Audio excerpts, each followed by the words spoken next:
Hi everyone, this is Marianne, and welcome to a series on my channel called 5 Minute Book Talk, in which I take roughly 5 minutes to talk about a book that I have read while I flip through the book. I would like to specially commemorate today, November 25, because I am inside the Mae Fah Luang University campus in Chiang Rai, Thailand, to present a paper about this specific book during the 5th ASEAN ASEAN Eco-Criticism Conference. This is the novel Tiempo, Muerto, written by Caroline Howe. This is my copy. As you can see, it has been annotated to death.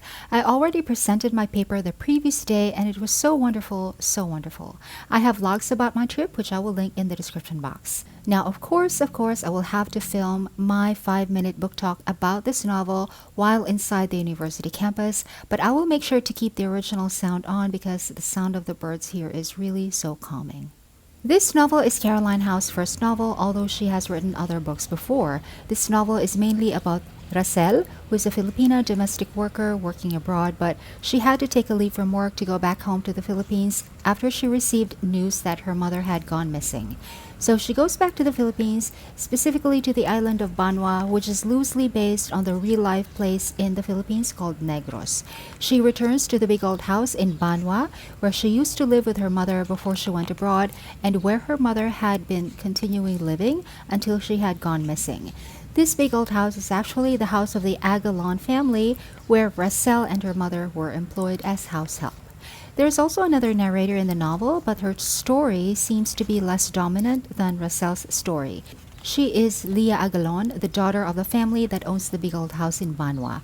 She was living in Singapore, married to a Singaporean national with one daughter, but she returned to Banwa as well because her marriage was already breaking down.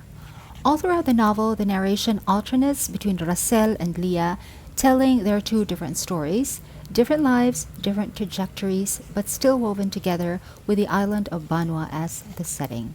This novel lends itself to so many layers of analysis, but because this academic conference I attended is an eco-criticism conference, I talked about the world of the novel as it unfolds in the wilderness of the island of Banwa. As these stories of Racel and Leah unfold, Banwa is the main setting and is present in most of the scenes. Banwa is the haunted wilderness that witnesses everything, every death, every loss, every failure.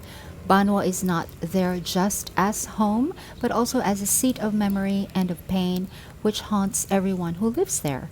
The entire island of Banwa is haunted after being made the venue of murders that were never brought to justice and disappearances that were never solved.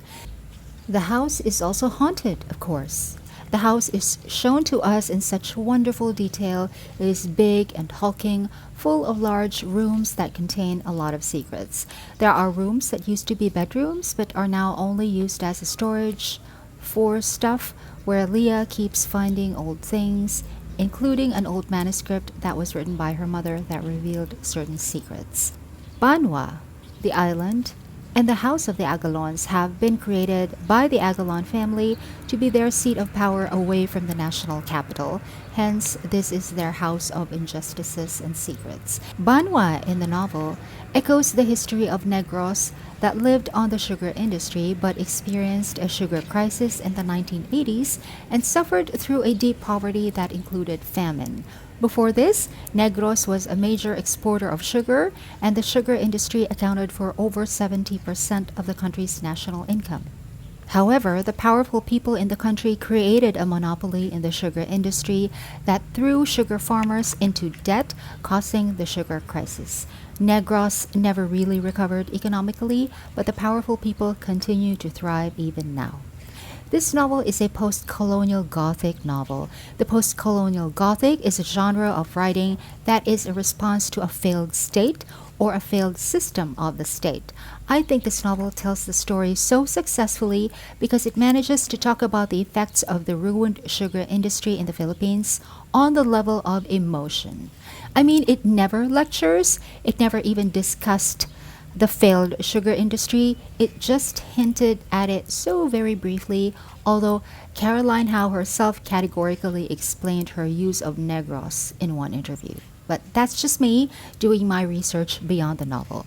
But the novel itself does not lecture about the sugar industry. It just brings us through the stories of Racel and Leah and their search for what is most important to them. In the case of Racel, it is her mother, and in the case of Leah, it is her true self. It is a very wonderful novel that truly understands the feminine Filipino psyche and the kind of suffering that we go through when navigating any loss. Any loss. It's a really wonderful novel and a very important novel in the history of Philippine literature. I highly recommend it.